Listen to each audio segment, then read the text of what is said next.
In our current environment, we're talking a lot about health, and rightly so. In the United States alone, there have been more than 2 million COVID-19 cases and 160,000 deaths. It's vital right now to monitor and take care of our personal health.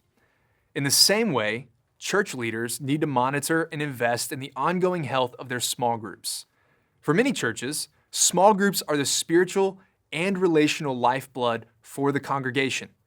Groups are the environment where the message of the gospel is lived out through the practice of the one another's.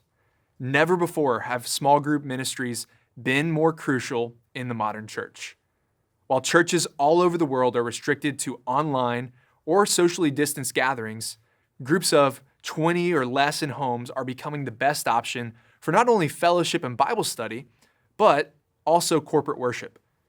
Groups can gather for watch parties of the weekend service and follow it immediately with a discussion of the message. So, if groups are that important to the current and future state of the church, we should do everything we can now to ensure they're healthy and resourced for success. So here are 4 ways to help make that happen. The first step is to budget for this new reality.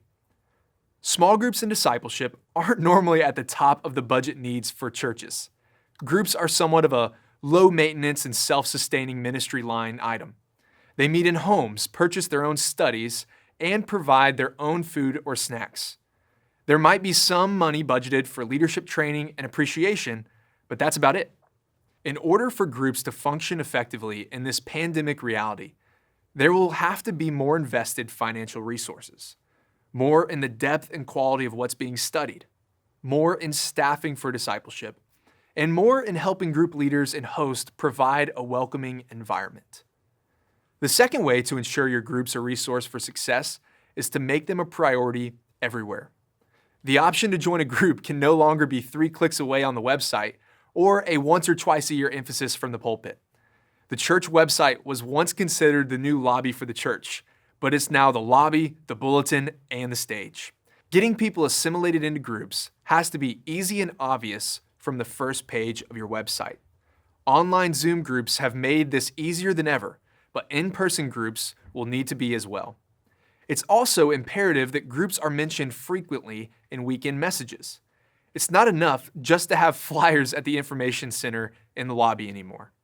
Now, the third way to ensure your groups are resourced for success is to invest in your leaders.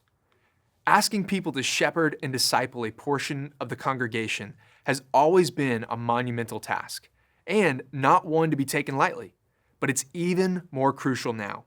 We can no longer rely on warm bodies with time capacity and a decent-sized living room. Our group leaders need adequate training and ongoing soul care from the leaders of the church.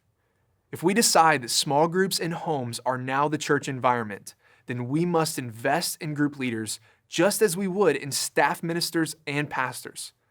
They don't necessarily need seminary training, but they do need to know how to lead themselves and those around them to be more like Jesus.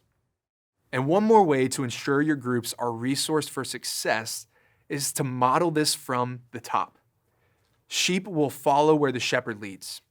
Research shows that churches with leadership who are highly invested in groups have more people in the congregation actively attending groups.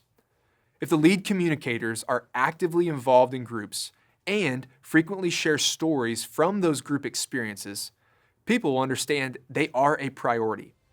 If groups are just another option listed on the website, they'll most likely pass on them. This next season of ministry will require much from our small groups and leaders.